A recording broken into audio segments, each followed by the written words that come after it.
আমি একজন মুয়াজ্জিন, আজান হওয়ার পর হাতে গোনা কয়েকজন মুসল্লি নামাজের জামাত আদায় করেন, কিন্তু পার্শ্ববর্তী দোকানঘাটে মুসলমানের সন্তানরা আড্ডা দেয়, নামাজ পড়ে না। এমত অবস্থায় কি করব, পরামর্শ চাই। এইরকম মুয়াজ্জিন যিনি তার এলাকার মুসল্লিদের নামাজ না পড়া নিয়ে চিন্তিত, এই মুয়াজ্জিন আমাদেরকে আশার আলো দেখায় ইনশাআল্লাহ। কারণ ইমাম মুয়াজ্জিন তারা যদি মনে করেন যে আমাদের এটা চাকরি, আমি টাইমলি আজান দিলাম, টাইমলি সময় মতো নামাজটা পড়াই দিলাম, আমার দায়িত্ব শেষ, কয়জন আসলো না আসলো আমার দেখা দেখি নেই, সেই ইমাম সে মুয়াজ্জিন কখনো আদর্শ ইমাম মুয়াজ্জিন হতে। ইমাম মুয়াজ্জিন তো আদর্শ হবেন তারা যারা এলাকার বেনামাজিদেরকে দরদ দিয়ে, আন্তরিকতা দিয়ে আল্লাহর ঘরমুখী করবেন, আল্লাহ থেকে দূরে যাওয়া মানুষগুলোকে আল্লাহর নিকটে আনবেন, আল্লাহ ভোলা মানুষগুলোকে আল্লাহ ওয়ালা করার চেষ্টা করবেন। এটাই হলো ইমাম মুয়াজ্জিন আদর্শ হলে তাদের কাজ এবং দায়িত্ব। আমাদের সমাজে দুঃখজনক হলেও সত্য যে মসজিদগুলোতে যে জামাতের আয়োজন হয়, বিশেষ করে আমাদের এই বশিকপুরের কথা যদি আমরা বলি, আমরা ছোটবেলা থেকে এই এলাকাতে দিনদারির যে চিত্র দেখে বড় হয়েছি, এখন সে দিনদারির চিত্রটা দেখা যায়। কিন্তু একটা বিষয় আমাকে খুব আশান্বিত করে, যেটা আমাদের মাননীয় সংসদ সদস্য বলেছেন, কিছুটা তরুণরা, এই সমাজের তরুণদের ক্ষেত্রে আমি বিশেষভাবে আশাবাদী। কারণ আমি দেখেছি এখন মসজিদে শুধু মুরব্বীরা না, উল্লেখযোগ্য সংখ্যক তরুণরা কাতারে মুসল্লি হিসাবে তাদেরকে আমরা দেখতে পাই। আলহামদুলিল্লাহ, এই তরুণদেরকে যদি আমরা সঠিক পথ দেখাতে পারি তাহলে ইনশাআল্লাহ আমাদের আগামীর পথ অনেক উজ্জ্বল হবে। অতএব মুয়াজ্জিন সাহেব যিনি প্রশ্ন করেছেন তাকে আমি বলবো যে সমস্ত মানুষরা নামাজ পড়ে না, তারা মনে করে যে নামাজ না পড়লে কি হয়েছে, ইমান তো যায় না। নামাজ না পড়লে কি হয়েছে, ইমান। আমাদের দেশে অনেক লোকের নামাজের জন্য ডাকলে বলে, নামাজ না পড়লে কি হয়েছে, আমার ইমান ঠিক আছে। বলে কি বলে না? এটা হলো ওই ব্যক্তির মতো যে ব্যক্তি বলে আমার নাম আতর আলী, অথচ গোসল করে না কয়েক মাস, গায়ের থেকে দুর্গন্ধ আসে, নাম হলো কি আতর আলী। ওই লোকটার দাবি যেরকম, নামাজ না পড়েও যে লোক দাবি করে যে নামাজ না পড়লে কি হয়েছে, আমার ইমান ঠিক আছে, এই লোকটার দাবিও একই রকম। নবী করিম সাল্লাল্লাহু আলাইহি সাল্লাম বলেছেন, বাইনার রজুলি ওয়াশ শিরকি ওয়াল কুফরি তারকুস সালাহ। একজন মানুষের সাথে ইমান এবং শিরক এবং কুফরের একজন মানুষের সাথে পার্থক্যই হলো নামাজ ত্যাগ। ওমর রাদিয়াল্লাহু তাআলা বলেছেন, লা হাজ্জা ফিল ইসলামি লিমান তারাকাস সালাহ। যে ব্যক্তি নামাজ পড়ে না সে ব্যক্তির ইসলামে কোনো ভাগ নাই, কোনো অংশ নাই, হিস্সা নাই। কত ডেঞ্জারাস কথা চিন্তা করেন। অথচ আমরা নিশ্চিন্ত হয়ে গেছি যে নামাজ না পড়লে কি হয়েছে, ইমান আছে। পৃথিবীতে অনেক ইমামদের মতে ইচ্ছাকৃত ঠান্ডা মাথায় যদি কোনো মুসলমান নামাজ না পড়ে শুয়ে থাকে, বসে থাকে, নামাজ ত্যাগ করে, তাহলে সে কাফের হয়ে যাবে, বেঈমান হয়ে যায়। ইমাম আজম আবু হানিফা রাহিমাহুল্লাহর মত হলো, নামাজ না পড়ার পরও যদি তার ভিতরে অপরাধ বোধ থাকে যে আমি নামাজ না পড়ে কাজটা ভালো করতেছি না, তাহলে এই কারণে এর ইমানটা আছে, একটু টিকে আছে। তার এই ফতোয়ার কারণে আমরা কিছুটা বেঁচে গেছি, না হলে অন্যান্য ইমামদের ফতোয়া অনুযায়ী নামাজ ইচ্ছাকৃত ত্যাগকারী সে মুসলমান। এই মাসআলা যদি আমরা জানতাম, বুঝতাম আর নিতাম, তাহলে সেক্ষেত্রে আমাদের সমাজে হয়তো বেনামাজি মুসলমান পাওয়া যেত। মুসলমান আবার নামাজ না পড়ে থাকে কেমনি? নবী করিম সাল্লাল্লাহু আলাইহি সাল্লামের যুগে মুসলমান তো মুসলমান, কোনো মুনাফিকও নামাজ না পড়ে থাকতো না। নামাজ পড়ে না কেউ, তার মানে সে অমুসলমান। মুসলমান কখনো নামাজ ছাড়া থাকতে পারে না। কিন্তু আমাদের শয়তান আমাদেরকে এমনভাবে ভুলিয়ে রেখেছে, আমরা মনে করি যে নামাজ টামাজ নাই, কোনো কিচ্ছুর দরকার নাই, আমার ইমান এত শক্ত যে এটা কোনোদিনই ছুটবে না, ভাঙবে। এটা ভুল ধারণা। অতএব ইমাম সাহেব এবং মুয়াজ্জিন সাহেবদেরকে উদ্যোগী হতে হবে। মসজিদ কমিটিতে যারা দায়িত্বে থাকেন তাদের উদ্যোগ থাকতে হবে যে ইমাম মুয়াজ্জিনরা যাতে এলাকাবাসীকে কোরআন হাদিসের আলো দ্বারা আলোকিত করতে পারেন, সেই সুযোগ, সেই ব্যবস্থা তাদেরকে করে দিতে হবে, সেই সহায়তা তাদেরকে করতে হবে। মসজিদ কমিটির কাজ শুধুমাত্র মসজিদের স্ট্রাকচারাল বাহ্যিক উন্নতি করা নয়, বরং মসজিদের মূল উদ্দেশ্য হলো সমাজকে আলোকিত করা। সে আলো যাতে হয় সেজন্য সব ধরনের সহায়তা ইমাম সাহেবদেরকে করতে হবে, এবং সেরকম ইমাম নিয়োগ দিতে হবে, সেরকম মুয়াজ্জিন নিয়োগ দিতে হবে, যিনি এটাকে শুধু পেট পালার মাধ্যম করেন নাই, বরং তিনি এটাকে দিন প্রচারের একটা উসিলা, একটা মাধ্যম, একটা প্ল্যাটফর্ম হিসাবে ব্যবহার করে গোটা সমাজকে আলোকিত করার চেষ্টা করেন। আল্লাহ তাআলা আমাদের সমাজে এরকম ইমাম মুয়াজ্জিন দিয়ে ভরিয়ে দেখ, যারা সমাজকে নিয়ে ভাবে, সমাজের মানুষকে সুন্দরের পথে আহ্বান করে। এরপরে প্রশ্ন হলো, প্রতিদিন রুটিন করে এশা এবং ফজরের পর মাইকে কোরআন তেলাওয়াত করা যাবে কিনা? রুটিন করে মাইকে কোরআন তেলাওয়াত করা শরীয়তের দৃষ্টিকোণ থেকে এটা প্রশংসনীয় বা ভালো কোনো কাজ না। অনেক কাজকে আমরা খুব ভালো কাজ মনে করি, কিন্তু ইসলামের দৃষ্টিতে সেটা ভালো কাজ না। যেমন এই যে আপনি মাইক লাগিয়ে, আমাদের দেশে অনেক সময় দেখবেন সবিনা খতম পড়ে, আছে না নেই? মাইক লাগায়া সারা রাত সারাদিন হাফেজ সাহেবরা কোরআন তেলাওয়াত করে সবাইকে শোনায়। কোরআন তেলাওয়াত আপনি করলে সওয়াব পাবেন, অন্যকে শুনাইলেও সওয়াব পাবেন, কিন্তু জোর করে কাউকে যদি শুনাইতে যান তাহলে সওয়াবের পরিবর্তে গুনাহ হবে। আমি কি বুঝাইতে পারছি? কোরআন তেলাওয়াত করা সওয়াবের কাজ, কাউকে কেউ শুনতে চাইছেন তাকে শুনাইছেন সেটাও সওয়াবের কাজ, কিন্তু আপনি মাইক লাগাইয়া জবরদস্তি কোরআন তেলাওয়াত শুনাইতেছেন সেটা কিন্তু সওয়াবের কাজ না। এই মাহফিল সম্পর্কে আমরা সব জায়গায় বলি, গভীর রাত পর্যন্ত এই যে মাহফিল করছি আমরা, এটা সুন্নাহ সম্মত কোনো কাজ না, এটা নবী করিম সাল্লাল্লাহু আলাইহি ওয়াসাল্লামের আদর্শ না। আদর্শ হলো রাতে যত দ্রুত মাহফিল শেষ করা যায় যাতে করে ফজর নামাজ পড়াটা সহজ হয়। 12টা 1টা 2টা পর্যন্ত মাহফিল হলো, এরপরে যে খেয়ে শুতে শুতে আরও দেরি হলো, ফজর নামাজ মিস হয়ে গেল, এই মাহফিল বা এই ওয়াজ শোনা বা ওয়াজ করার কোনো যৌক্তিকতা থাকতে, কিন্তু আমরা সেটাই করি। আল্লাহ আমাদেরকে হেদায়েত দান করুন। নবী করিম সাল্লাল্লাহু আলাইহি সাল্লামের মসজিদে নববীতে একবার এক লোক জোরে কোরআন তেলাওয়াত করছে। আমাদের নবী করিম সাল্লাল্লাহু আলাইহি সাল্লাম ওই লোকের কোরআনের আওয়াজ শুনে পর্দা সরায়া, সম্ভবত ইতিকাফে ছিলেন, পর্দা সরায়া লোকটাকে বললেন, তুমি যে কোরআন তেলাওয়াত করতেছো জোরে, তোমার এই কোরআন তেলাওয়াত কাকে শোনাতে চাচ্ছ? জোরে জোরে কেন তুমি একা একা তেলাওয়াত করছো? আল্লাহকে শোনাতে চাচ্ছ? তো আল্লাহ তাআলা তো আলিমুম বিযাতিস সুদূর, মানুষের অন্তরের খবরও রাখে, তিনি সব কিছু শুনতে পান। এত চিৎকার করে বা আওয়াজ করে শব্দ করে জোর করে শোনানোর দরকার নাই তাকে, তিনি আস্তে পড়লেও শুনেন। তোমার আশেপাশে অনেক মুসল্লিরা আছে, ইবাদত গুজার মানুষ আছে মসজিদে, তাদের ডিস্টার্ব হচ্ছে। তাহলে নবী করিম সাল্লাল্লাহু আলাইহি সাল্লাম সেই তেলাওয়াতের আওয়াজ যদি কম করতে বলেন, আজকাল আমাদের সবিনার যে মাইক আছে এইটা দেখলে না যায় নবী করিম সাল্লাল্লাহু আলাইহি সাল্লাম কি বলতেন, ঠিক না ভাই? ঠিক।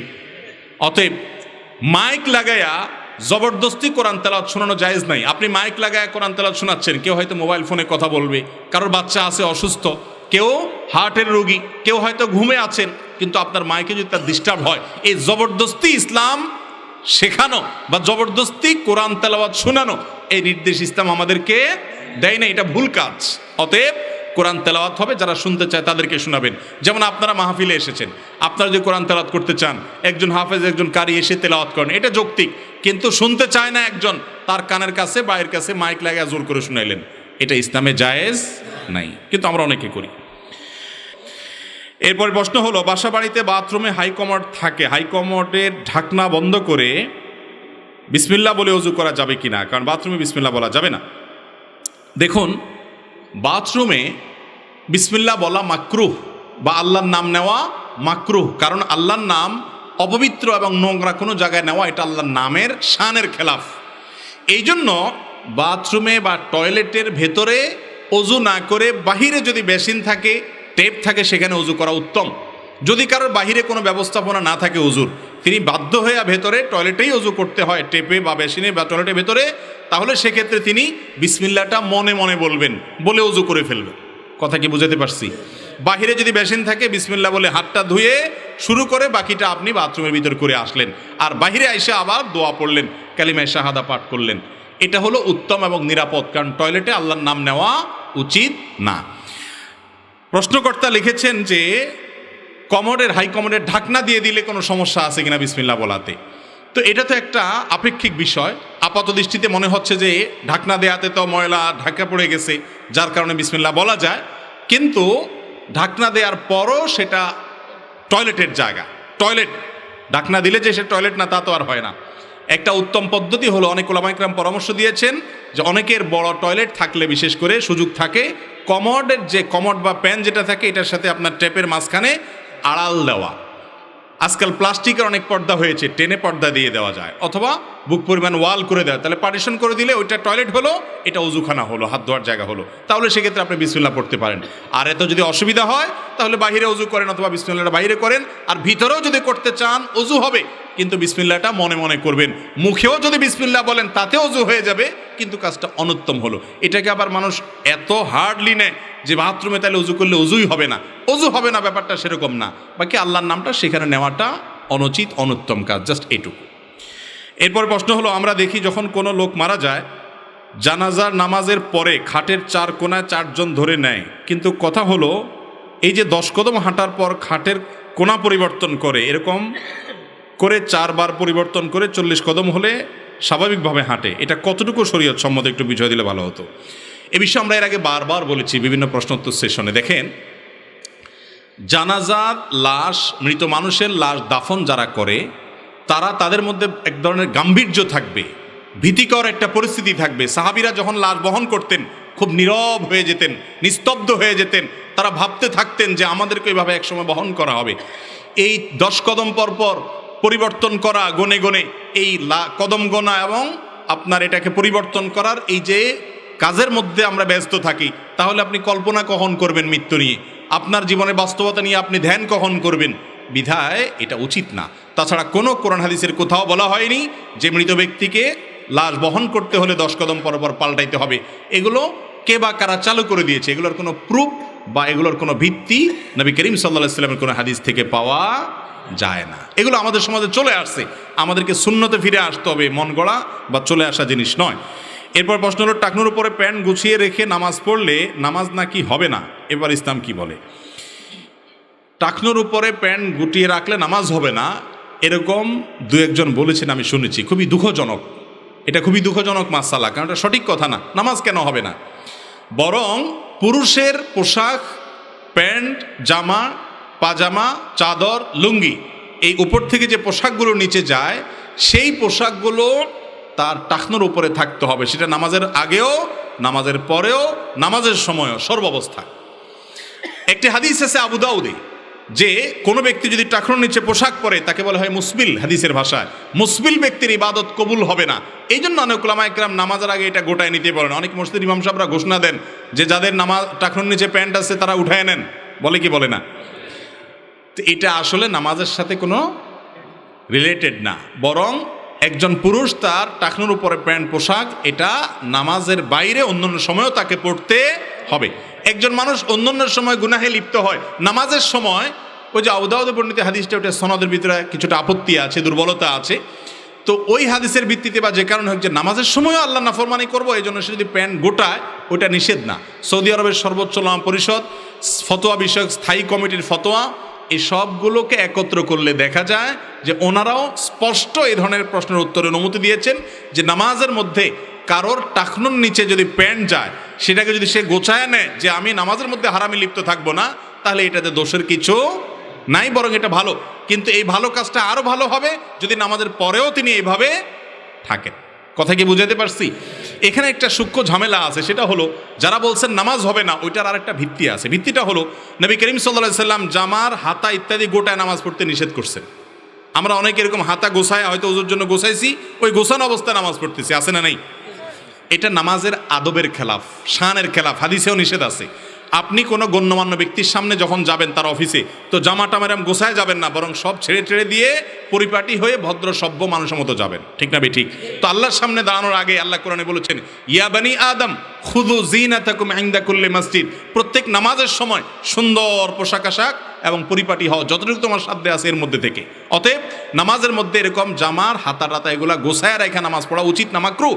তো এই জন্য ওই প্যান্ট গোছানোটাকে অনেকে ওইটার সাথে মিলায়, ওইটার এটা এক না। কারণ প্যান্ট গোছানোটা তো ওই টাকনুর নিচে যে হারাম হচ্ছে, সে হারাম থেকে বাঁচার জন্য, বিধায় সেই গোছানোটা দোষের না। দোষের হলো শুধু নামাজের সময় গোছাইলেন, অন্য সময় আবার টেনে দিলেন, এটা হলো দোষের। কথা কি বুঝাতে পারছি? এরপরে প্রশ্ন হলো, আমাদের দেশে অনেক জায়গায় দেখা যায় কোনো ব্যক্তি ঘর করলে ঘরের প্রথম পিলারের নিচে স্বর্ণ গহনা, মুরগির রক্ত ইত্যাদি দিয়ে থাকে, এটা শরীয়ত সম্মত কিনা জানলে কৃতজ্ঞতা হবে। ভাই, আমাদের শরীয়তে আল্লাহর দ্বীনের মধ্যে এই ধরনের অযৌক্তিক, কুসংস্কারাচ্ছন্ন, এই ধরনের ভুয়া ভিত্তিহীন জিনিস থাকতে পারে? মুসলমান ঘর তৈরি করেছেন, বিসমিল্লাহ বলে প্রবেশ করবেন, আল্লাহ সেখানে বরকত দিবেন, আল্লাহর নির্দেশ অনুযায়ী সেই ঘরে চলাফেরা করবেন, এটা তার কাজ। এই মুরগির রক্ত দিলে আবার দেখা যায় অনেক সময় যে গরুর যে শিং দোনোটা, এই শিং দোনোটাকে অনেক ঘরের দুয়ারে ঝুলে রাখে মানুষ, দেখছেন আপনারা? এই শিং ঝুলে রাখলে কি হবে? মানুষ মনে করে যে ভূত আসবে না। ভূত কি আবার বলে ভূত আসবে না। মনে রাখবেন এগুলো সবগুলো কুসংস্কার। এগুলো সবগুলো কি কুসংস্কার। কোনো মুসলমানের জন্য সমস্ত কুসংস্কারে বিশ্বাস করা জায়েজ না। এগুলো শিরক, ঈমান নষ্ট হওয়ার মতো বিষয়। এগুলো শিরক। মুসলমানের কল্যাণ অকল্যাণের একমাত্র ক্ষমতা কার হাতে? অতএব আশ্রয় চাইবো আমরা আল্লাহর কাছে। আউযু বিল্লাহি মিনাশ শাইতানির রাজিম। আল্লাহ শয়তান থেকে আপনারা আশ্রয় চাই, দোয়া শিক্ষা দিয়েছেন আল্লাহ তাআলা। সেটা না করে আপনি প্যারাক পুতলেন, আপনি রক্ত, মুরগির রক্ত আপনার সেখানে দিলেন, স্বর্ণ বলে দেয়, এটা কোনো কথা হলো? অনেকে স্বর্ণ ধুইয়া পানি দেয়। এগুলা সবগুলা ভিত্তিহীন। এগুলা করলে বরং গুনাহ হবে, কারণ এগুলো এক ধরনের শিরক। এগুলোতে কোনো শক্তি আছে এটা মনে করা হয়। মুসলমান সে শিরকপূর্ণ বিশ্বাস করতে পারে না। এরপর প্রশ্ন হলো, নিজেকে রাসূল সাল্লাল্লাহু আলাইহি সাল্লামের গোলাম দাবি করা যাবে কি না? আমাদের সমাজে অনেক লোক আছে নিজেকে বলে আমি রাসূলের গোলাম। গোলাম শব্দ এটার আরবি একটা অর্থ আছে, আর ফার্সি উর্দুতে এটার আরেকটা ব্যবহার আছে। সাধারণত আরবিতে গোলাম বলা হয় বালককে, বাচ্চাকে, শিশুকে বলা হয় গোলাম। আর ফার্সিতে, উর্দুতে বা আমাদের বাংলা ভাষায়ও সচরাচর গোলাম বলতে বোঝানো হয় দাস। গোলাম বলতে বোঝানো হয় কি? তো আমরা তো আমাদের প্রিয় নবী সাল্লাল্লাহু আলাইহি সাল্লামের বালক, শিশু বা তার বাচ্চাও না, আর তার সে অর্থে দাস বলতে যেটা বোঝানো হয় তার দাসও। আমরা কার দাস?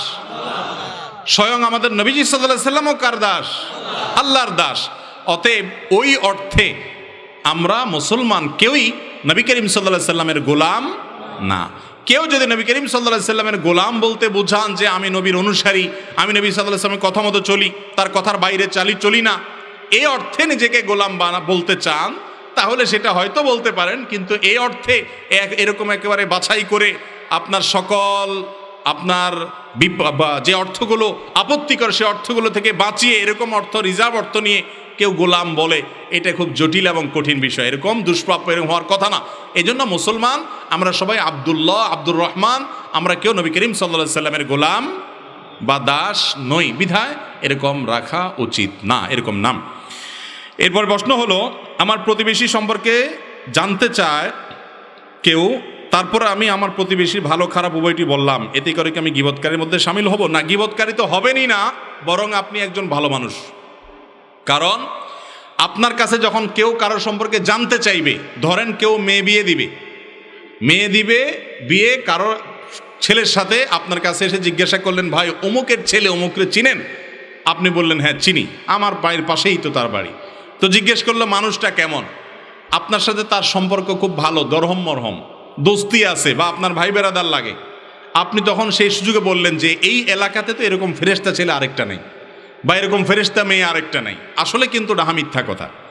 তাহলে এটা হলো আমানতের খেয়ানত করা। আপনার মিথ্যা কথার কারণে সে ব্যক্তি সেখানে আত্মীয়তা করে ধরা খাবে। তাহলে আপনার এই কথার কারণে লোকটা বিপদে পড়বে কি পড়বে না? এইসব জায়গায় তার যদি দোষ থাকে, সে দোষ বলাটা বরং দায়িত্ব। সে দোষ বলাটা বরং কি, ভাই তার এই গুণ আছে, এই দোষ আছে আমার জানা মতে, যেটা জানেন সেটা বলবেন। আবার দেখা যায় আমাদের দেশে যার সাথে সম্পর্ক ভালো নাই, তার কাছে যদি জিজ্ঞাসা করতে আসে, ওই বেচারা যদি সেই লোকের কাছে যায় পড়ে, তাহলে তো সে ধরা খাইছে, ঠিক না নাই? তখন বলে যে হায় হায় ভাই, আপনারা আর মানুষ খুঁজে পাইলেন না, এই জায়গায় আসছেন, এদের মতো অমানুষ তো আমাদের এই পুরা গ্রাম ইউনিয়নের মধ্যে আরেকটা নেই। তার নামে ডাহা মিথ্যা কথা বানায়া বলে সম্পর্কটা নষ্ট করে দেয়, আছে না নাই? এগুলো সবগুলো কবিরা গুনাহ। শাহাদাতুজ জুর, মিথ্যা সাক্ষ্য দেওয়া, এগুলা। বরং আপনার দায়িত্ব হলো যা বাস্তব সেটা বলে দেওয়া, এটা বলে দেওয়া বরং দায়িত্ব। এগুলা গীবত হবে না। একজনকে টাকা হলাদ দিবে, আপনাকে জিজ্ঞাসা করছে ভাই লোকটার লেনদেন কেমন, আপনি যদি জানেন যে লোকটা টাকা নিয়ে ঘুরায় সবাইকে, তাহলে আপনি এই যে বেচারা টাকা হলাদ দিতে চাচ্ছে তাকে বলে দেওয়া যে ভাই লোকটার কিন্তু এই ক্যারেক্টার, এই চরিত্র আমার জানা আছে, এটা বলে দেওয়া বরং আপনার ইমানি দায়িত্ব। কথা কি বুঝাতে পারছি? এটা বললে কোনো গীবতের গুনাহ হবে না। এরপর প্রশ্ন হলো, ষাঁড়ের লড়াইয়ের খেলা ইসলামের দৃষ্টিতে জায়েজ আছে কি? ষাঁড়ের লড়াইয়ের খেলা আমাদের দেশে ষাঁড়ের লড়াই হয় অনেক এলাকাতে। চট্টগ্রামে, কক্সবাজারের দিকে একটু বেশি হয়, অন্যান্য এলাকাতেও হতে পারে। ষাঁড়ের লড়াই সম্পর্কে আপনারা টুকটাক জানেন যে একটা গরুর সাথে অন্য গরুর লড়াই লাগাই দেওয়া হয়।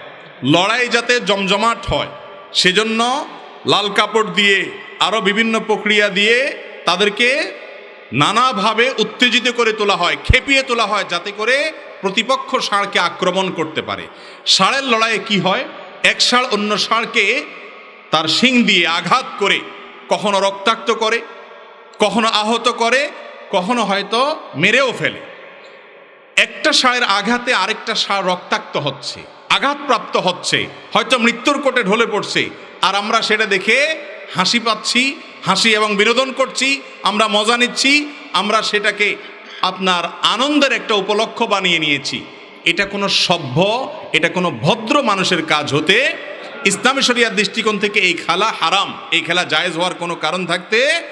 নবী করিম সাল্লাল্লাহু আলাইহি সাল্লাম বলেছেন, ইন্নাল্লাহা কাতাবাল ইহসান আলা কুল্লি শাই, মানুষ তো বটেই, আল্লাহ তাআলা অন্যান্য প্রাণীদের প্রতি পর্যন্ত ইহসান করা, অনুগ্রহ করাকে ফরজ করে দিয়েছে। অতএব কোনো পশু যদি তোমরা জবে করো, নবী করিম সাল্লাল্লাহু আলাইহি সাল্লাম বলেছেন সহিহ মুসলিমের হাদিস, তোমরা ভালো করে চাকুকে ধার দিবে, কারণ চাকু যদি ভালো করে ধার দেওয়া হয় তাহলে পশু খুব দ্রুততার সাথে জবে হয়ে যাবে। অযথা ধোঁতা, ভোঁতা এবং কম ধারওয়ালা ছুরি দিয়ে, চাকু দিয়ে তাকে জবে করলে বিনা কারণে তাকে অনেক সময় ধরে কষ্ট দেওয়া হবে। এই জায়গায় পর্যন্ত নবী করিম সাল্লাল্লাহু আলাইহি সাল্লাম তার প্রতি রহম করতে বলেছেন। একজন সাহাবী একটা পাখি ধরে নিয়ে এসেছেন, ওই পাখির বাচ্চাগুলো আরেক জায়গায়, নবী করিম সাল্লাল্লাহু আলাইহি সাল্লাম দেখে তাকে ভৎসনা করেছেন এবং তাকে বলেছেন এগুলোকে রেখে দিয়ে আসতে, কারণ বাচ্চা এবং মা দুই জায়গায় হওয়ার কারণে তাদের কষ্টের কারণ হবে, এটা তাদের প্রতি নির্মমতা হবে। অতএব ষাঁড়ের লড়াইয়ের মতো এরকম নিষ্ঠুর, এরকম নির্মম, এরকম বর্বর কাজ, এটা কোনো আমাদের সংস্কৃতি হতে পারে? বিভিন্ন পত্রিকা বলে ষাঁড়ের লড়াই এটা আমাদের নাকি ঐতিহ্য, এটা নাকি আমাদের সংস্কৃতি। না, এটা আমাদের ঐতিহ্য না, এটা আমাদের সমাজের কুসংস্কার। এটা আমাদের সমাজের কি কুসংস্কার। এ ধরনের বর্বর এবং এ ধরনের অযৌক্তিক এবং নিষ্ঠুর কাজ, এটা কখনো আমাদের বিনোদনের মাধ্যম হতে পারে না। এরপরের প্রশ্ন হলো, প্রথম স্ত্রী মারা গেছেন, স্বামী যদি দ্বিতীয় বিয়ে করে তার প্রথম স্ত্রী কবর থেকে কষ্ট পাবে কিনা? এক্ষেত্রে যদি কষ্ট পায় তাহলে ওই লোকের হয় বিয়ে করা কি জায়েজ হবে? ভাই, আমরা আখিরাত সম্পর্কে ধারণা যে আমাদের একেবারেই নাই, এর একটা প্রমাণ হলো এ ধরনের প্রশ্ন। দুনিয়া থেকে একটা মানুষ চলে যাওয়ার পর, দুনিয়াতে কোনো মহিলার মৃত্যুর পর তার স্বামী কি আরো একটা বিয়ে করছে না আরো 4টা করছে, ওইটা দেখার মতো, ওইটা ভাবার মতো শক্তি, সুযোগ, সামর্থ্য থাকলেও তার সেটা ভাবার মতো ফুরসত তার থাকবে না। ইয়ানফসি করে তার আখিরাতের যে ঘাটগুলা সে পার হচ্ছে, সে ঘাটগুলো পার হওয়া নিয়ে সে পাগল পড়া থাকবে। কথা বুঝাতে পারছি? সেখানে তার স্বামী কি আরেক বিয়ে করলো কিনা তাতে অভিমান করবেন তিনি, রাগ করবেন তিনি, এত সহজ বিষয় না। আখিরাতের যে সফর, সে সফরটা তো সহজ না। সেখানে ইয়ানফসি করতে করতে অস্থির থাকবে, বেচাইন থাকবে, ঠিক না বেঠিক? বিধায় এটা ভুল যে স্বামী দ্বিতীয় বিয়ে করলে স্ত্রী কবরে কষ্ট পাবে। আবার কষ্ট পেলে সেটা করা জায়েজ হবে কিনা সেটা আরেক বিষয়। ভাই, স্ত্রী সাধারণত সবসময় চায় যে স্বামী আমার একার থাকুক, আর কাউকে বিয়ে, কিন্তু প্রয়োজন থাকলে শর্ত সাপেক্ষে ইসলাম একাধিক বিয়ের অনুমতি দিয়েছে। বিধায় স্ত্রীর যদি মনে কষ্ট হয় তারপরেও সেটা কি হবে না, হারাম বা নাজায়েজ হবে। তবে একাধিক বিয়ে জায়েজ হবে ওই ব্যক্তির জন্য যে ব্যক্তি একাধিক স্ত্রীর প্রতি সমতা বজায় রাখতে পারবে। যে ব্যক্তি বিয়ে করে এক বউর দিকে টানবে, আরেক বউর হক নষ্ট করবে, তার জন্য একাধিক বিয়ে করা জায়েজ নাই। এই কনফিডেন্ট নিজের উপরে থাকতে হবে, আত্মবিশ্বাস থাকতে হবে যে আমি এর বাইরে যাব না, অর্থাৎ অসমতা হয় এরকম কোনো আচরণ করব না। অনেক শিক্ষা প্রতিষ্ঠান বিভিন্ন ফি আদায় সরকারের নির্ধারিত ফি থেকে অতিরিক্ত, এর শরঈ বিধান কি? কোনো প্রতিষ্ঠান এটা যদি নির্ধারিত ফির বাইরে অতিরিক্ত ফি আদায় করে এবং সেটা যদি টিচাররা নিজেরা ভাগযোগ করে নেয়, দুর্নীতি অংশ হিসাবে করে, তাহলে সে ফি নেওয়াটা গুনাহ এবং সে ফির ভাগ নেওয়াটাও অন্য টিচারদের জন্য হারাম, এটা জায়েজ নাই। এটা অনেক শিক্ষা প্রতিষ্ঠানে হয়ে থাকে। এরপর প্রশ্ন হলো, আমি ফজরের সুন্নত নামাজ ঘরে পড়ে যদি মসজিদে গিয়ে দেখি জামাতের আগে আমার হাতে সময় আছে, তাহলে 2 রাকাত দুহুল মসজিদ নামাজ পড়া যাবে কিনা? দেখেন, ফজরের আগের সুন্নতটার ক্ষেত্রে নবী করিম সাল্লাল্লাহু আলাইহি সাল্লামের সিস্টেম ছিল বাসা থেকে সুন্নত পড়ে আসতেন আর জামাত দাঁড়ায় যাইত। আপনি যদি বাসা থেকে সুন্নত পড়ে আসেন ফজরের সময়, তাহলে এমনভাবে আসবেন যা আপনিও আসছেন, জামাত দাঁড়ায় গেছে।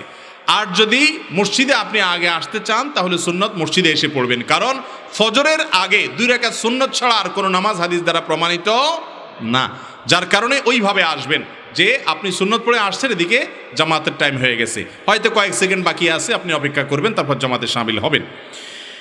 এরপরে প্রশ্ন হলো, আমাদের দেশে দেখি ফজরের আজান 45 মিনিট বা 1 ঘন্টা ধরে চলতে থাকে, বিভিন্ন মসজিদে ভিন্ন ভিন্ন সময় আজান দেয়, এটা কোরআন ও হাদিসে সঠিক কিনা? এই কারণে দেখা যায় অনেক সময় যাহারা নফল রোজা রাখে এবং তাহাজ্জুদের নামাজ পড়ে তাদের অনেক সমস্যায় পড়তে হয়। এটা ঠিকই বলেছেন, খুবই দুঃখজনক অধ্যায়। 1 ঘন্টা ধরে আজান হতে থাকে, কোনো মসজিদের মুয়াজ্জিন তিনি হয়তো এতটা বাজে আজান দিয়েছেন, আরেক মুয়াজ্জিন আরও 20 মিনিট পরে দিলেন, আরেকজন আরও 30 মিনিট পরে দিলেন, এটা না।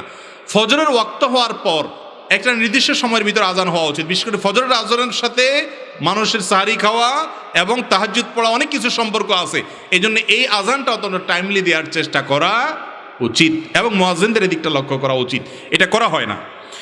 এরপর প্রশ্ন হলো, আমি আবু বকর সিদ্দিক লক্ষ্মীপুর জেলা থেকে আপনার শরীর সমাধানগুলো সবসময় শুনে থাকি। আমার প্রশ্ন হলো, মোবাইলের রিংটোনে ইসলামিক পদ্ধতিটা বলবেন। দেখেন, মোবাইলের রিংটোনে কোরআনে কারিমের কোনো আয়াত সেট করবেন না, কারণ এটা টয়লেটে গেলে বেজে উঠবে, কোরআনের অপমান হবে। আবার এটা যখন বেজে উঠবে হয়তো আয়াতটা এমন একটা গিয়ে থামছে, অর্থ মিলে নেই, আপনি ওখানে মোবাইলের গলা চিপ দিয়ে আপনি কল করা শুরু করবেন, কথা বলা শুরু করবেন, হবে কি হবে না? তখন আয়াতটা অপূর্ণাঙ্গ থাকবে, এটা কোরআনের সাথে বেয়াদবি হয়। এই জন্য রিংটোন হিসেবে কোরআনে কারিমের আয়াত রাখা জায়েজ নাই। তাই বলে কোরআনে কারিমের আয়াত রাখবেন না দেখে কি মিউজিক রাখবেন? কোনো মিউজিক সেট করা, আমাদের অনেকের মোবাইলের রিংটোন হিসাবে বিভিন্ন গান মিউজিক রাখা আছে, এটা কি না জায়েজ নাই, সরাসর হারাম। তাহলে তুলনামূলকভাবে কোনো ন্যাচারাল সাউন্ড আছে, পানির আওয়াজ, কোনো পাখির আওয়াজ, কোনো ন্যাচারাল বা প্রাকৃতিক কোনো শব্দ থাকলে সেটাকে সেট করে দিবেন, বা কোনো ভালো গানের কথা, ভালো ইসলামিক গান বা কোনো ভালো গান যেখানে খারাপ কোনো কথা নাই, সেখানে মিউজিক নাই, সেটাকে আপনি রিংটোন হিসাবে সেট করবেন, তাহলে ইনশাআল্লাহ জায়েজ হবে। এরপর প্রশ্ন হলো, অনেক দোকানদার ভাই টিভিতে ছবি এবং গান চালিয়ে রাখে, অনেকে দোকানে এসে এগুলো দেখে, এতে দোকানদারের কি ধরনের শাস্তি হবে? এটা ঠিক যে বিশেষ করে গ্রামাঞ্চলে চায়ের দোকানগুলো তো টেলিভিশন ছাড়া, দোকানদার বেচারা 2টা বাক্স রাখছে, একটা ক্যাশের বাক্স ব্যবসার টাকা এখানে রাখার জন্য, আরেকটা বাক্স রাখছে ওইটা হলো জাহান্নামে যাওয়ার জন্য, যত যা রসদ দরকার সবগুলো সে সেখানে রেখে দিয়েছে। ভালো করে শুনে রাখেন, কোনো দোকানদারের জন্য দোকানে কাস্টমার জমানোর জন্য টেলিভিশন রেখে সেখানে ফিল্ম এবং হারাম অনেক দৃশ্য, মিউজিক, বিভিন্ন খারাপ জিনিস চালানো এটা জায়েজ। কিন্তু এই নাজায়েজ কাজটা আমাদের দেশে অনেকে করে কি করে না? দোকানদার ভাইরা আমার, আমি জানি যে এই টেলিভিশন বন্ধ করলে হয়তো কিছু কাস্টমার কমবে, ওই রকম কাস্টমার যে হারাম জিনিস ছাড়া আর কিছু দেখতে চায় না, সেই কাস্টমার কমলে আপনার রিজিকে বরকত কমবে না, হয়তো ইনকাম 2টা কম হবে, কিন্তু যেটা কম হবে ওর মধ্যে আল্লাহ কি দিবেন? বরকত দিবেন। বিধায় এগুলো জায়েজ নাই। দোকানদার ভাই টেলিভিশন রেখে হারাম জিনিস দেখানোর কারণে যত মানুষ দেখবে তারা সবাই গুনাহ, তার দায়ভার নিতে হবে তাকে। এরপর প্রশ্ন হলো, অনেক ভিক্ষুক জিকির করতে করতে ভিক্ষা চেয়ে থাকেন, এই কাজটা ইসলামের দৃষ্টিতে জায়েজ আছে কিনা? খুব সুন্দর এবং দরকারি একটা প্রশ্ন। যত ভিক্ষুক আছে আমাদের দেশে, ভিক্ষুক বেশিরভাগই দেখা যায় নিজে নামাজ কালাম পড়ুক আর না পড়ুক, আল্লাহর নামে জিকির করতে করতে ভিক্ষা চায়, আছে না নাই? এটা সম্পূর্ণভাবে নাজায়েজ একটি কাজ, কারণ এটা হলো আল্লাহর দ্বীনকে, আল্লাহর জিকিরকে, ইবাদতকে বিক্রি করা। দ্বীনকে বিক্রি করে ভিক্ষা চাওয়া জায়েজ। এমনিতে ভিক্ষা চাওয়া ইসলামী দৃষ্টিতে কোনো প্রশংসনীয় কাজ না, মানুষের কাছে হাত পাতা ভালো জিনিস না। নবী করিম সাল্লাল্লাহু আলাইহি ওয়াসাল্লাম ভৎসনা করেছেন ওই লোকদের যারা মানুষের কাছে হাত পাতে ভিক্ষা চায়, সেখানে আবার ভিক্ষা চাইতে চাইতে আল্লাহর নামে ভিক্ষা চাইবেন, এটা জায়েজ নাই। নবী করিম সাল্লাল্লাহু আলাইহি ওয়াসাল্লাম বলেছেন, আল্লাহর নামে, আল্লাহর দোহাই দিয়ে যদি কেউ কিছু চায় সেটা শুধু জান্নাত চাইবে, মানুষের কাছে কোনো কিছু আল্লাহর দোহাই দিয়ে চাওয়া জায়েজ নাই। অন্য এক হাদিসে আসছে নবী করিম সাল্লাল্লাহু আলাইহি ওয়াসাল্লাম বলেছেন, আল্লাহর অভিশাপ, আল্লাহর লানত নাজিল হয় ওই ব্যক্তির উপরে যে ব্যক্তি আল্লাহর দোহাই দিয়া মানুষের কাছে বিভিন্ন জিনিস চায়। তাহলে যারা ভিক্ষা চান তাদের জন্য এটা করা জায়েজ নাই। আল্লাহর জিকিরকে আপনি অর্থ উপার্জনের মাধ্যম বানিয়েছেন, এটা জায়েজ নাই।